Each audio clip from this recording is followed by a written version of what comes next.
¿Qué harías si el mundo entero admirara al hombre que, en secreto, está destruyendo tu vida?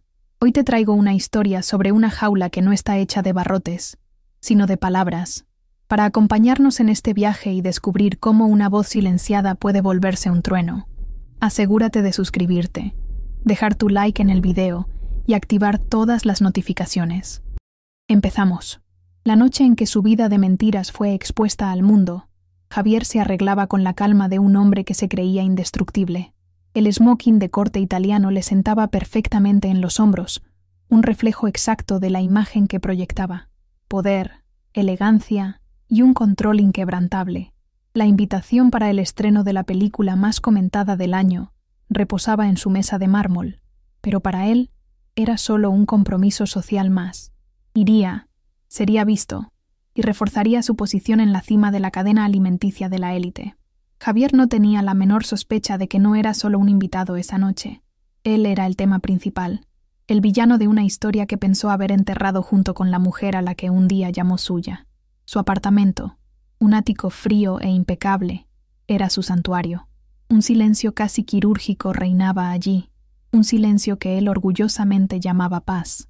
Era el eco de la ausencia de Isabela, su exesposa, que se había marchado hacía casi 5 años. A los pocos que se atrevían a preguntar, Javier contaba una historia ensayada sobre cómo ella era frágil, emocionalmente inestable, incapaz de lidiar con la vida de éxito que él le proporcionaba. Se describía a sí mismo como el marido paciente que, lamentablemente, no pudo salvarla de sí misma. La verdad es que él no la perdió, la descartó, la borró de su vida como se borra un boceto mal hecho, y sentía un profundo alivio por haberse librado de lo que consideraba su única imperfección. La prisión de Isabela no fue construida con paredes, sino con palabras. Javier era un maestro de la manipulación sutil, un arquitecto de prisiones psicológicas. Nunca gritó, nunca la agredió físicamente. En cambio, la deconstruyó pieza por pieza con una crueldad disfrazada de cuidado. Criticaba su ropa con una sonrisa, llamándola demasiado simple. Cuestionaba sus amistades, tachándolas de malas influencias, e invalidaba sus opiniones en público con una falsa ternura que la hacía parecer tonta. Poco a poco, la convenció de que su mente no era fiable, que sus sentimientos eran exagerados, que su propia esencia era inadecuada. Isabela se convirtió en un fantasma en su propia vida, con miedo hasta de sus propios pensamientos. De camino al evento, Javier repasaba mentalmente su agenda de la semana, totalmente ajeno a la tormenta que se estaba formando. El nombre de la película, Jaula de espejos, no le decía nada. El nombre de la autora, Valeria Ríos, era igualmente insignificante. Sabía que era el libro del momento, una fiebre a la que él, por estar por encima de esas cosas, no se molestó en leer. Sus intereses eran mayores, más importantes. La arrogancia de Javier era su armadura, pero también su mayor vulnerabilidad. Era incapaz de imaginar un universo donde él no fuera el protagonista victorioso, y esa ceguera le impedía ver que estaba caminando voluntariamente hacia su propia trampa. Valeria Ríos era el mayor misterio literario de la década.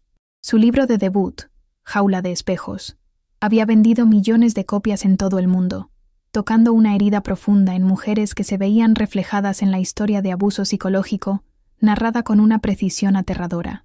La autora era una reclusa total. Ninguna foto, ninguna entrevista, ninguna aparición pública. La editorial protegía su identidad con uñas y dientes, lo que solo amplificaba la leyenda. El mundo la veía como una heroína anónima, una voz que surgió de las sombras para dar fuerza a las silenciadas. Nadie podría imaginar que detrás del poderoso seudónimo de Valeria Ríos estaba la figura que Javier se esforzó tanto en borrar, la pequeña y callada Isabela. Mientras Javier era recibido con sonrisas y flashes, Isabela estaba a kilómetros de distancia, acurrucada en un sofá en un modesto apartamento. Para ella, esta noche no era de celebración, sino el último y más aterrador paso de su liberación. Cada fibra de su cuerpo le gritaba que huyera, que se escondiera, pero permaneció firme. Durante años, el miedo a Javier dictó cada uno de sus movimientos. Esta noche, enfrentaría ese miedo, aunque fuera a distancia. No buscaba venganza, sino algo mucho más fundamental, la validación de su dolor. Necesitaba que el mundo supiera que lo que vivió fue real, que el sufrimiento silencioso que casi la consumió No fue fruto de su imaginación, como él siempre le hizo creer. La alfombra roja era el escenario de Javier. Se movía con una gracia depredadora, distribuyendo sonrisas que no alcanzaban sus ojos, aceptando cumplidos como un rey acepta tributos. Él era la personificación del éxito, un hombre cuya vida era tan impecable como sus zapatos italianos. La admiración en la mirada de la gente era el aire que respiraba. En ese momento, se sentía en la cima, un coloso de autoconfianza, completamente blindado contra las trivialidades del mundo. No sabía que cada flash de cámara esa noche no estaba capturando su triunfo, sino registrando los últimos momentos de su farsa, antes de que fuera irremediablemente destrozada a la vista de todos. Acomodado en su butaca de terciopelo dentro del teatro, Javier sintió el aburrimiento habitual que le invadía en los eventos culturales. Ya estaba planeando a qué hora se iría, con quién hablaría en la fiesta posterior. El murmullo en la sala era sobre lo impactante y difícil de ver que era la película. Puso los ojos en blanco mentalmente. La gente y sus dramas exagerados. Las luces finalmente disminuyeron y la pantalla gigante se encendió. Un silencio cargado de expectación llenó el aire. Para todos allí, era el inicio de una obra de arte cinematográfica. Para Javier, sin que él lo supiera, era el principio del fin. Se reclinó, esperando pacientemente a que el espectáculo terminara. Las escenas iniciales mostraban a una pareja en una casa elegante, un marido encantador, exitoso, y su esposa, una figura etérea de belleza triste y mirada perdida. Una sensación de incomodidad comenzó a instalarse en Javier. Había una familiaridad perturbadora en la manera en que el marido hablaba con la esposa, en la decoración de los ambientes, en los pequeños gestos de control disfrazados de afecto. Intentó ignorarlo, atribuyéndolo todo a un guión cliché. Los matrimonios infelices son todos iguales, se dijo a sí mismo. Pero la sensación persistía, un frío subiendo por su espalda. La impresión de estar viendo un vídeo casero de su propia vida y no una obra de ficción. El frío se convirtió en puro hielo cuando lo vio. Una escena trivial, un momento que solo 2 personas en el mundo podrían conocer. El marido, en la película, le regala a la esposa un broche en forma de pájaro, diciendo, «Para que recuerdes que puedes ser bonita, pero siempre en una jaula». Fue la misma frase, la misma maldita frase que le susurró a Isabela años atrás, cuando le dio un regalo idéntico. El aire le fue robado de los pulmones. La sangre desapareció de su rostro. Las voces de la película se convirtieron en un zumbido distante. Miró el primer plano de la actriz, viendo el terror contenido, la lágrima silenciosa que ella tragaba. Y en ese instante, no vio a una actriz, vio a Isabela, y finalmente lo entendió. La autora misteriosa, Valeria Ríos, era ella, y no había escrito un libro, había escrito su sentencia de muerte. El shock inicial dio paso a una avalancha de sensaciones físicas que Javier no podía controlar.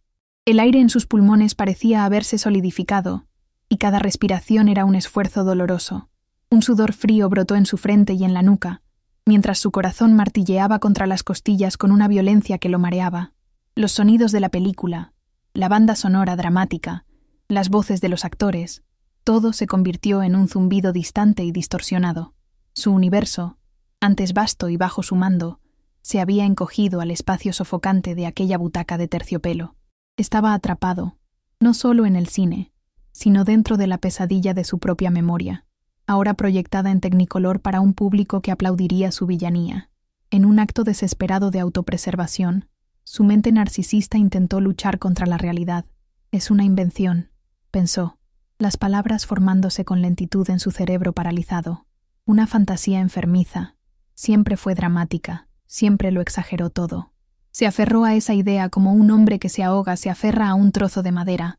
Comenzó a buscar fallos, anacronismos, detalles que no coincidieran con la realidad, cualquier cosa que pudiera demostrarse a sí mismo que aquello era solo la venganza de una mujer desequilibrada. Pero con cada nueva escena, con cada diálogo que era un eco exacto de sus propias palabras, la negación se volvía más frágil, más patética. Esa película no era una distorsión, era un retrato fiel. La tortura se intensificó cuando la película expuso uno de los pilares de su control, el gaslighting. La escena mostraba al marido, con una calma aterradora, convenciendo a la esposa de que la tristeza profunda que sentía era una señal de desequilibrio. La acusaba de ser demasiado sensible cuando ella lloraba por una de sus crueldades. Javier oyó los suspiros de compasión del público. Oyó a una mujer en la fila de atrás susurrarle a su acompañante: «¡Qué hombre horrible, Dios mío!». La humillación era de un tipo nuevo e insoportable. Sus métodos, sus tácticas secretas, las armas que usaba en la privacidad de su hogar, estaban siendo diseccionadas y juzgadas por cientos de extraños. Se sintió desnudo, disecado bajo una luz que quemaba.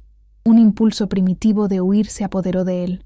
Quería levantarse, correr por el pasillo y desaparecer en la noche, lejos de esas miradas, de esa historia. Pero sus piernas no obedecían.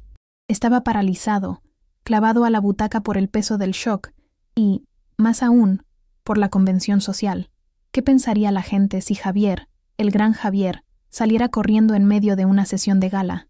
Sería un escándalo. Sería una confesión.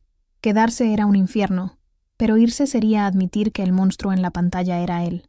Así que permaneció allí, rígido, el cuerpo tenso en un rictus de agonía, fingiendo ver una película mientras, en realidad, asistía a su propia autopsia moral en tiempo real. El narrador omnisciente, que conocía la verdad de Isabela, recordaba el día en que ella se fue. No hubo una gran pelea, ni una escena dramática. Sucedió un martes lluvioso. Javier había hecho las maletas para un viaje de negocios, pero Isabela encontró, por casualidad, un recibo de joyería en el bolsillo de un abrigo. La joya no era para ella. En ese momento, tras años de niebla y confusión, una claridad absoluta y cortante la golpeó. La esperanza murió. En silencio, mientras él estaba en la ducha, ella tomó una única maleta pequeña, metió dentro su pasaporte, el poco dinero que guardaba y 3 mudas de ropa. No dejó una nota. El silencio, el arma que él usó contra ella, sería su respuesta final. En el cine, la pantalla mostraba la huida de la protagonista.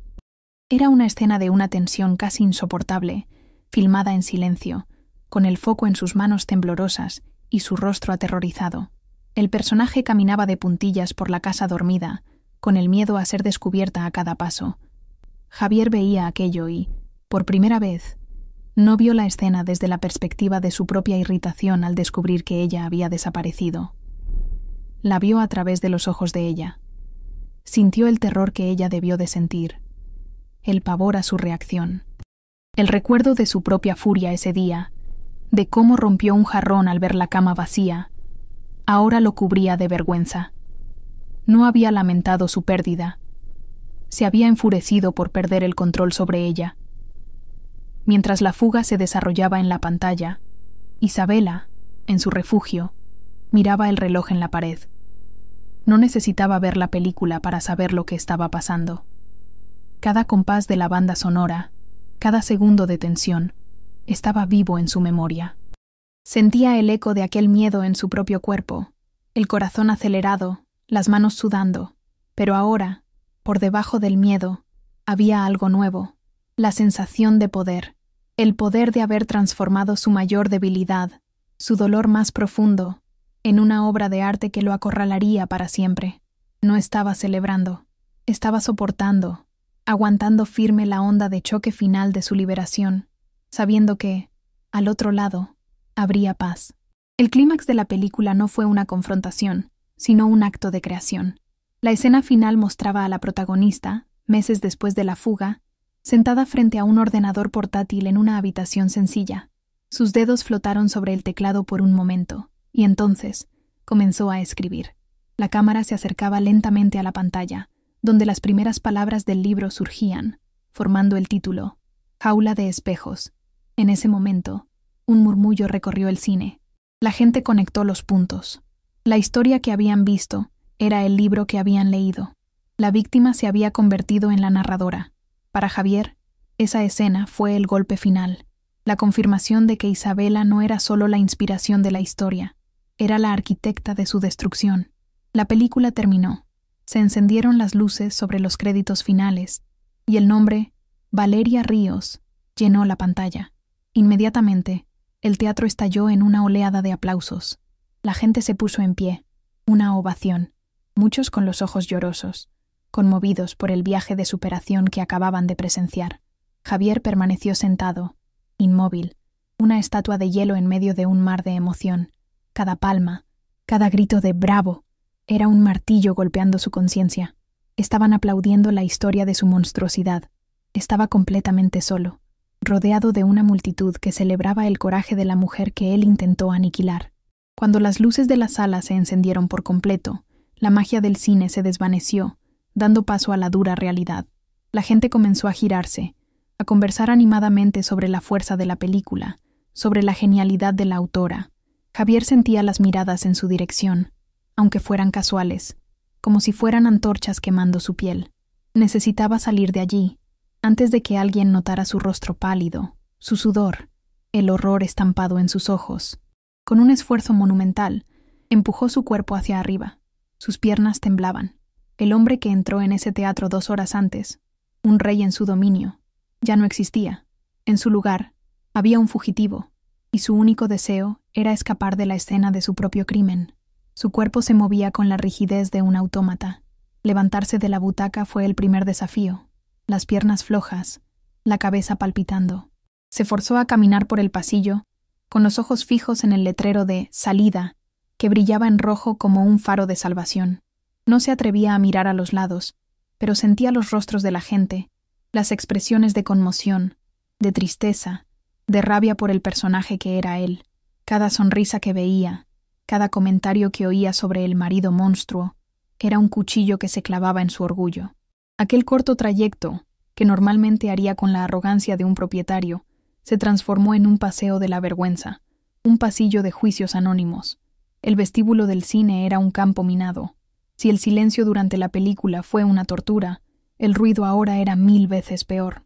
Las voces se mezclaban, todas diseccionando la historia, su historia. Un psicópata clásico, decía un hombre poderoso que conocía del consejo de un banco.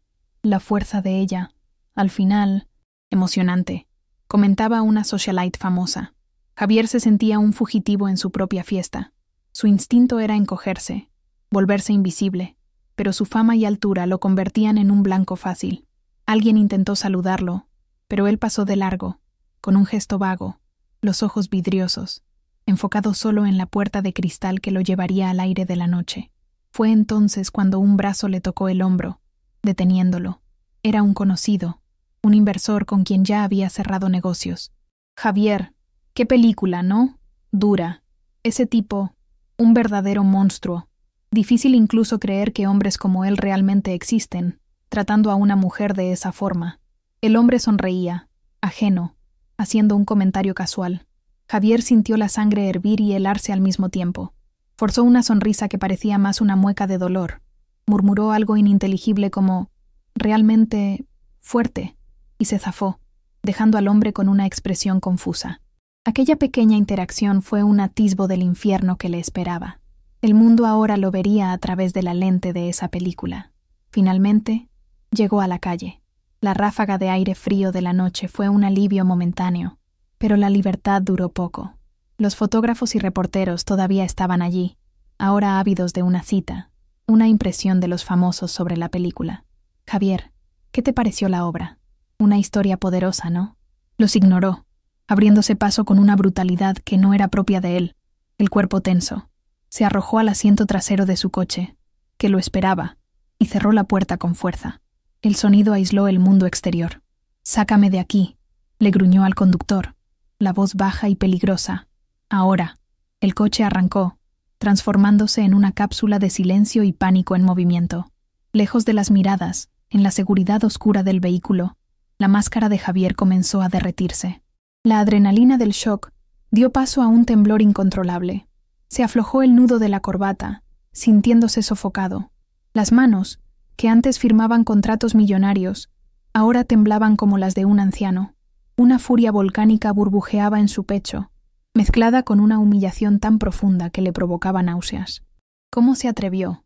¿Cómo Isabela, la criatura frágil y asustada que él moldeó, que él rompió, encontró la fuerza no solo para huir, sino para construir un arma de ese tamaño y apuntarla al corazón de su reputación? En su mente, aquello no era un acto de supervivencia, era la traición final. Yo, como observador de esta historia, sé que su poder no nació de la noche a la mañana. Recuerdo el momento en que Isabela, o mejor dicho, Valeria, llegó a una ciudad nueva y anónima, sin ningún conocido, con solo una maleta y el dinero contado. La primera noche en una habitación de hotel barata fue la más aterradora y al mismo tiempo la más liberadora de su vida. Al día siguiente, su primer acto de rebelión no fue grandioso. Fue entrar en una papelería y comprar un cuaderno de tapa dura y un bolígrafo. Ese simple acto, el de adquirir las herramientas para contar su propia versión de la historia, fue el verdadero comienzo de todo. Fue allí donde dejó de ser el personaje de Javier y comenzó a convertirse en la autora de sí misma. Al entrar en su apartamento, el silencio que antes le traía paz, ahora lo acusaba.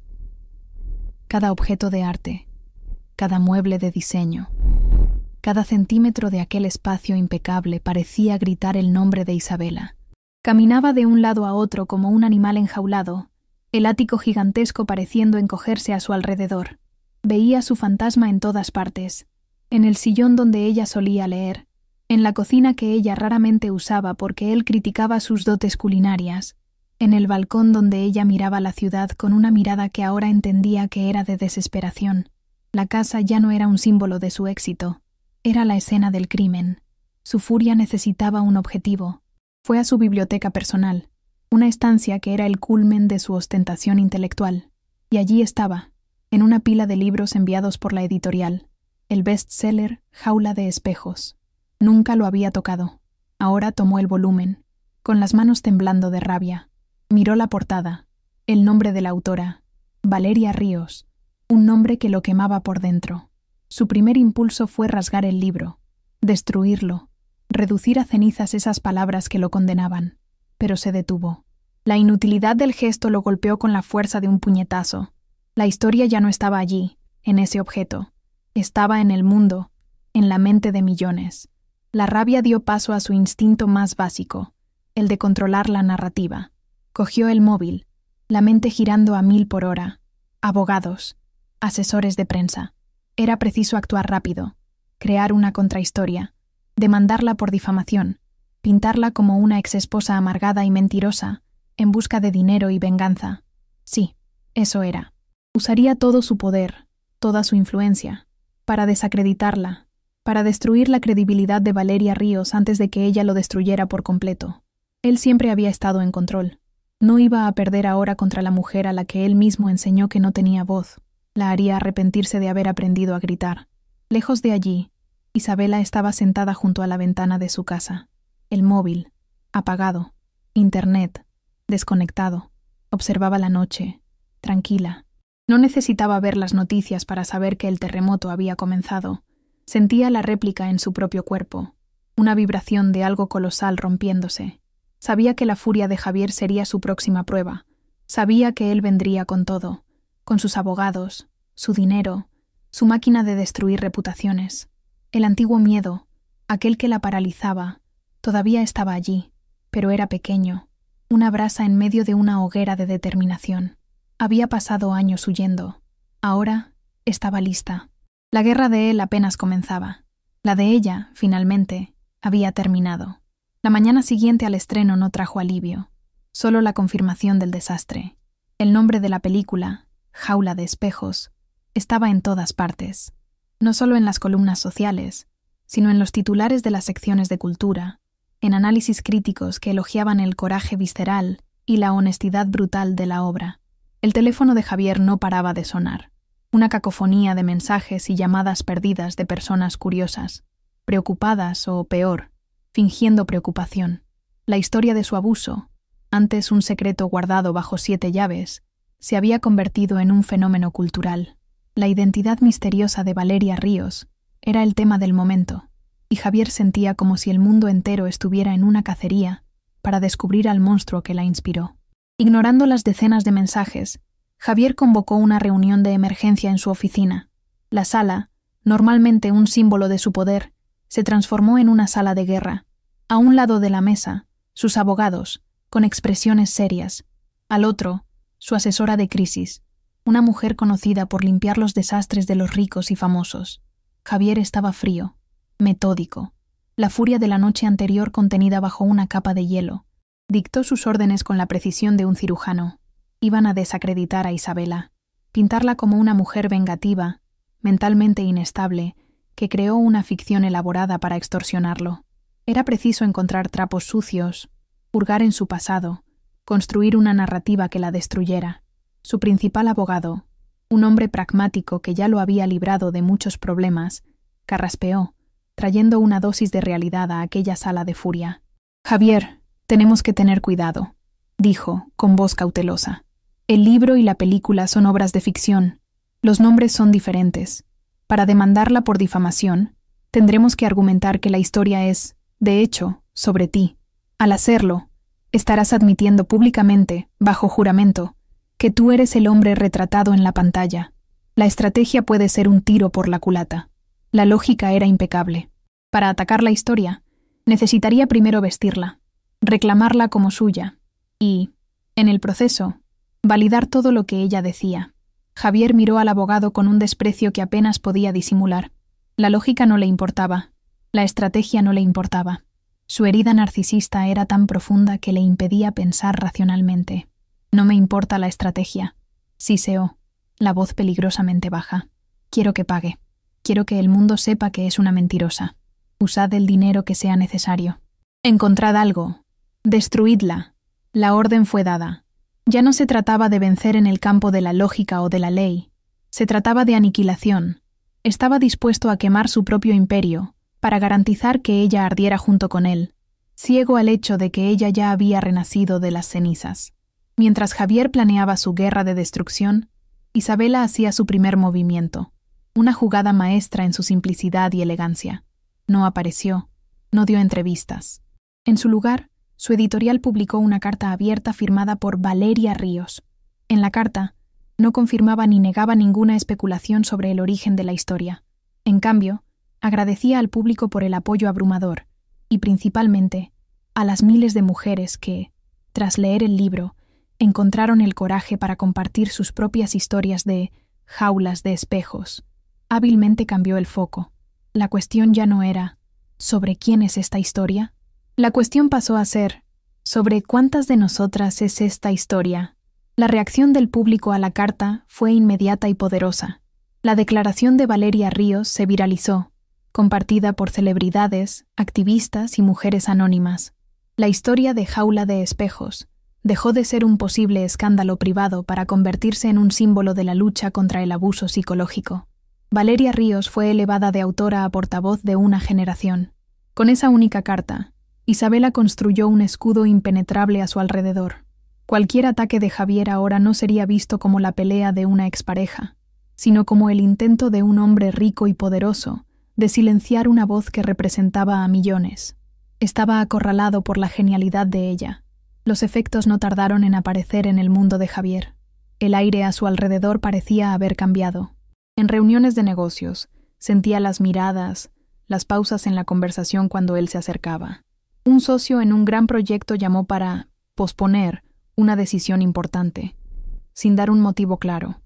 La organización benéfica que presidía, de la que tanto se enorgullecía, emitió una nota sugiriendo que se tomara una licencia para lidiar con asuntos personales.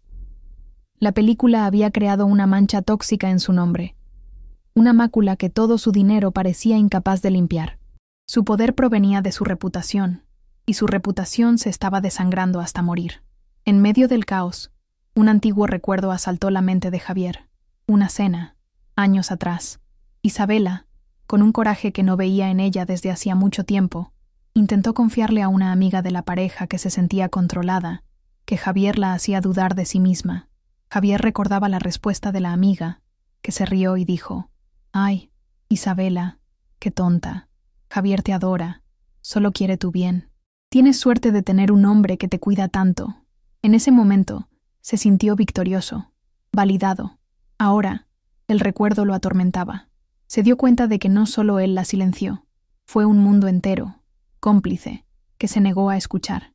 Y por eso ella necesitó gritar tan alto. Los días que siguieron fueron un lento descenso al infierno personal de Javier. Su equipo jurídico no encontraba fisuras. Su asesoría de crisis no conseguía colar una narrativa favorable. Se convirtió en un recluso en su propio ático, el silencio del apartamento ahora un tormento.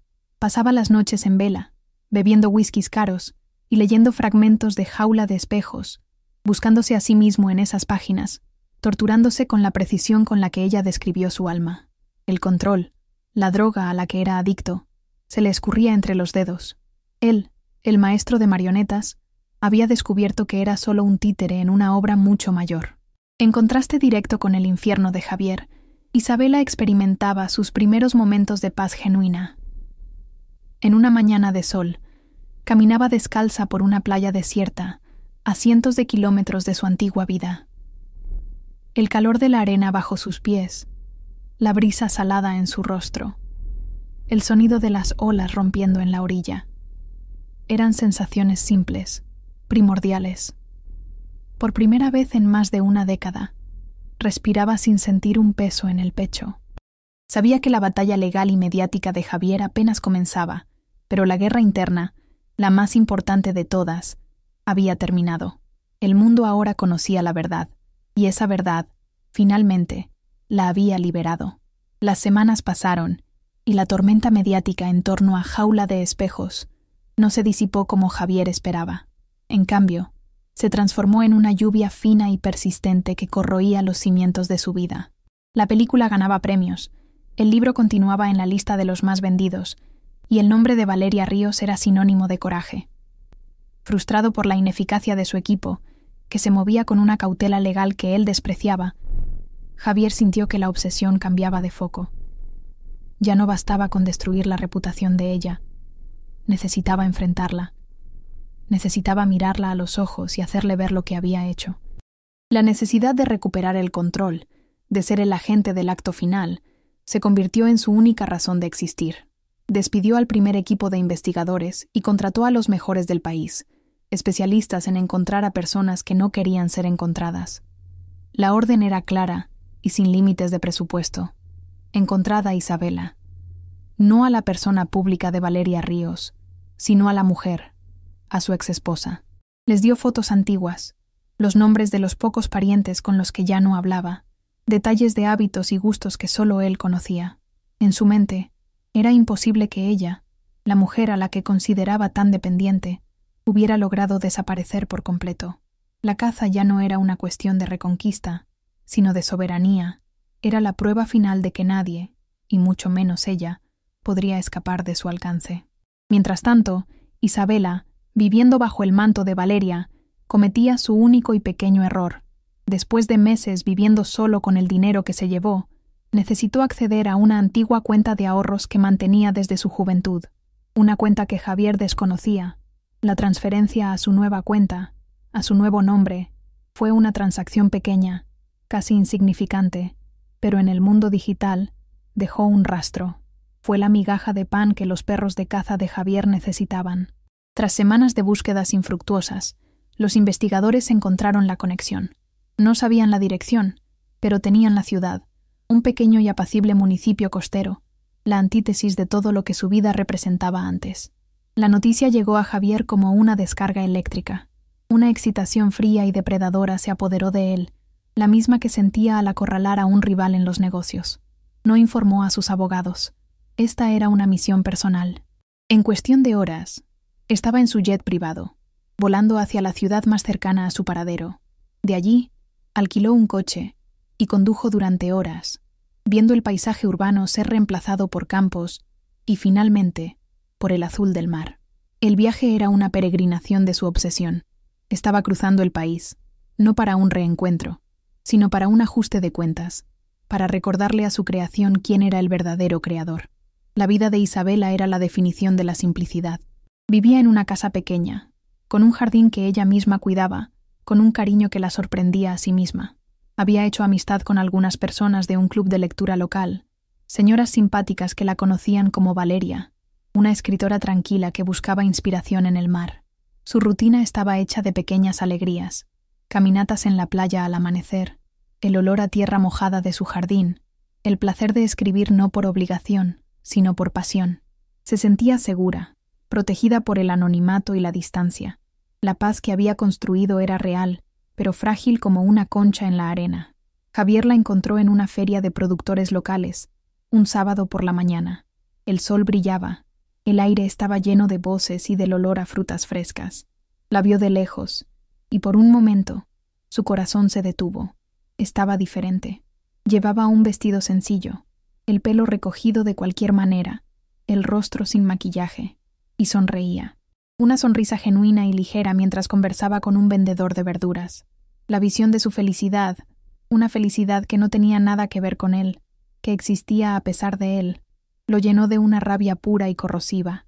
Caminó en su dirección, su sombra cubriéndola antes de que ella lo viera. «Isabela», dijo él. La voz salió como un gruñido. El sonido de esa voz, el nombre que no oía desde hacía años, fue como un rayo que partió su realidad por la mitad. Un terror antiguo y visceral recorrió su cuerpo, helando sus venas.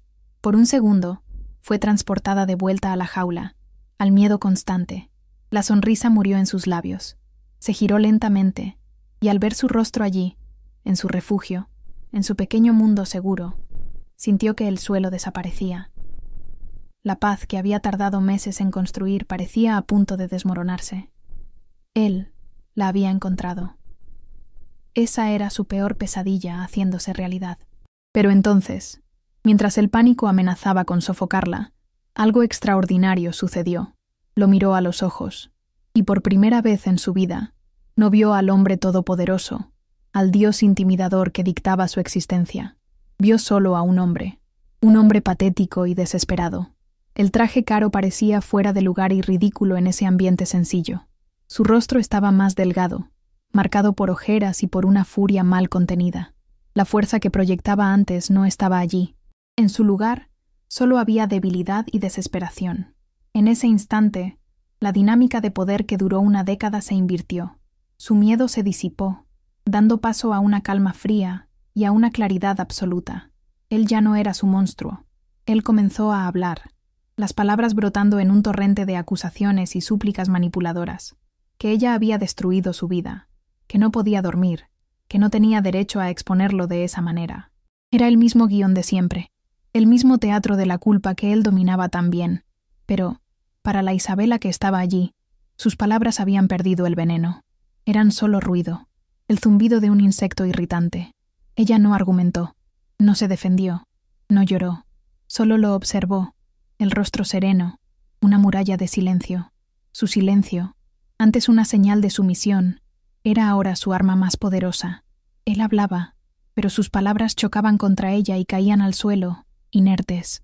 Cuando él finalmente se calló, exhausto, jadeante, esperando una reacción, una señal de que la había alcanzado, ella habló. Su voz salió baja, pero firme, sin ningún rastro del miedo que él esperaba. «No destruiste mi vida, Javier», dijo, mirándolo directamente a los ojos. «Solo me robaste algunos años, y yo decidí recuperarlos». Hizo una pequeña pausa, el mundo a su alrededor pareciendo contener la respiración. «Se acabó. Por favor, vete y no vuelvas más». Dicho esto, sin esperar respuesta, se dio la vuelta, pagó las verduras que había elegido y se alejó con pasos tranquilos y firmes, desapareciendo entre la multitud de la feria, dejándolo allí, parado, solo e irrelevante, el sonido de su derrota ahogado por el ruido de la vida común que seguía sin él. Javier se quedó parado en medio de la feria, el sonido de la gente negociando, riendo y viviendo a su alrededor transformándose en un ruido blanco y ensordecedor. El sol parecía burlarse de él. La indiferencia en la mirada de Isabela fue un arma más letal que cualquier proceso judicial o escándalo mediático. Ella no lo odiaba. El odio aún sería una conexión. Simplemente no sentía nada. Él era irrelevante, un fantasma de un pasado que ella había superado.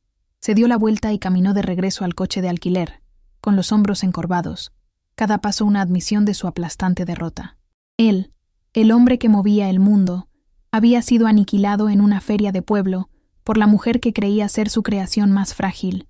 El largo viaje de vuelta a la ciudad fue una travesía silenciosa a través de las ruinas de su ego. El motor del coche era el único sonido, un zumbido monótono que acompañaba el caos en su mente. Finalmente comprendió, con una claridad que lo aterrorizaba, la magnitud de su error. No se trataba del libro o de la película. Se trataba del hecho de que nunca la conoció de verdad. Vio un lienzo en blanco y pintó en él sus propias inseguridades, llamando al resultado amor. Al intentar borrarla, al subestimarla con tanta arrogancia, le dio la más poderosa de las motivaciones. No fue solo el villano de su historia, fue el catalizador de su grandeza. Él forjó el arma que lo destruyó. Mientras tanto, Isabela caminaba hacia su casa, con las bolsas de verduras pesando en una mano. La otra mano le temblaba ligeramente, un resquicio de la adrenalina que recorrió su cuerpo. No era un temblor de miedo, sino la vibración de una cuerda que, tras ser estirada al máximo durante años, finalmente encontraba su estado de reposo. Entró en su casa pequeña y soleada, dejó las compras sobre la mesa de la cocina y se quedó allí, de pie, en el silencio de su santuario. El simple acto de estar en su propio espacio, un espacio que él ya no podría invadir, era la prueba física de su libertad. Estaba en casa, de una forma en que nunca lo estuvo en la mansión que compartió con él. Fue allí, en la seguridad de su cocina, donde las lágrimas finalmente llegaron. No eran las lágrimas de desesperación y miedo que lloró durante una década. Eran lágrimas de alivio, un llanto convulsivo, purificador, que lavaba los últimos vestigios de dolor y de duda. Lloró por la joven que fue, por la inocencia que perdió, pero también celebró con cada sollozo a la mujer en la que se convirtió.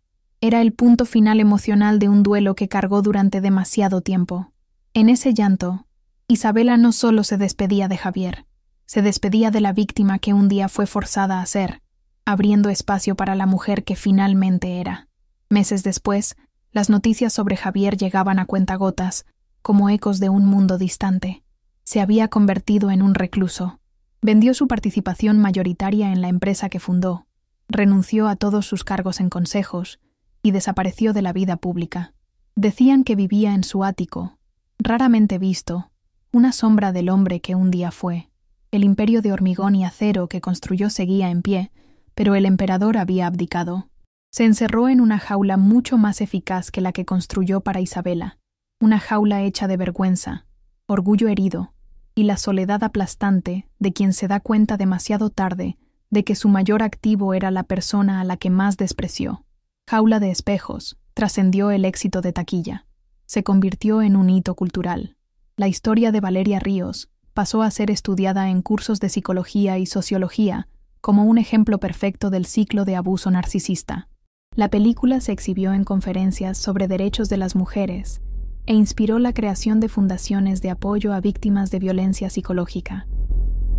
El dolor particular de Isabela, transformado en arte, se convirtió en una herramienta de concienciación y sanación para miles de personas. Su voz, antes un susurro, ahora resonaba en aulas y debates en todo el mundo, mucho más grande que ella, o el hombre que intentó silenciarla. Hubo un último intento de contacto. Cerca de un año después del encuentro en la feria, un sobre llegó a su dirección, remitido por su editorial. Reconoció la caligrafía elegante y agresiva de Javier en el remitente. Su corazón dio un pequeño salto, una memoria muscular del antiguo miedo. Por un instante, dudó. Una parte de ella, la parte que él entrenó para sentir culpa, quiso abrirlo. Imaginó el contenido, una última apelación, una última acusación, un último intento de hacerla responsable de su ruina. Él no pediría perdón, le pediría que lo salvara de sí mismo. Isabela sostuvo el sobre durante un largo momento. Era el último fantasma, el último hilo que la conectaba a esa vida. Con una calma que a ella misma le sorprendió sentir, caminó hasta la pequeña chimenea de su sala. No sentía rabia, ni odio. Sentía solo un cansancio profundo y la necesidad de un cierre definitivo. Sin abrirlo, arrojó la carta al fuego. Observó las llamas consumir el papel, las palabras de Javier convirtiéndose en cenizas antes de que pudieran intentar envenenarla una última vez. Mientras el sobre se deshacía en nada, sintió cómo se rompía el último eslabón de la cadena. Estaba, final y completamente, libre. Hoy, Isabela vive una vida de una belleza tranquila. Sigue escribiendo bajo el seudónimo de Valeria Ríos, pero sus libros ahora exploran temas de reinicio, de esperanza, de la fuerza encontrada en las pequeñas cosas. Nunca más habló sobre su pasado, pues ya no lo necesitaba. Su primera obra lo dijo todo. Puede que haya encontrado o no un nuevo amor, Pero esa cuestión se volvió secundaria. El gran romance de su vida fue el reencuentro consigo misma. Ya no se define por el trauma que sufrió, sino por la fuerza que demostró al superarlo. Su paz, conquistada con tanta lucha, es su verdadera e inquebrantable victoria. Y así, la historia de Isabela, la mujer que fue borrada, nos recuerda que las prisiones más peligrosas son aquellas que no podemos ver. Javier no la encerró con cadenas, sino con dudas, con miedo, con la anulación de su alma. Su viaje demuestra que la libertad no es solo huir de una jaula, sino encontrar la propia voz y tener el coraje de usarla. Incluso el más tímido de los susurros, cuando lleva el peso de la verdad, tiene la fuerza de un trueno, capaz de resonar por el mundo y derribar los muros de la más arrogante de las fortalezas. Javier creyó que había borrado a Isabela, pero solo la convirtió en la autora de su final. Historias como esta nos recuerdan la increíble fuerza que todos llevamos dentro. Si te ha impactado tanto como a mí, únete a nuestra comunidad. Suscríbete para no perderte nada. Dale a me gusta para que este mensaje llegue a más personas y activa las notificaciones, porque la próxima historia ya está en camino y te aseguro que no querrás perdértela.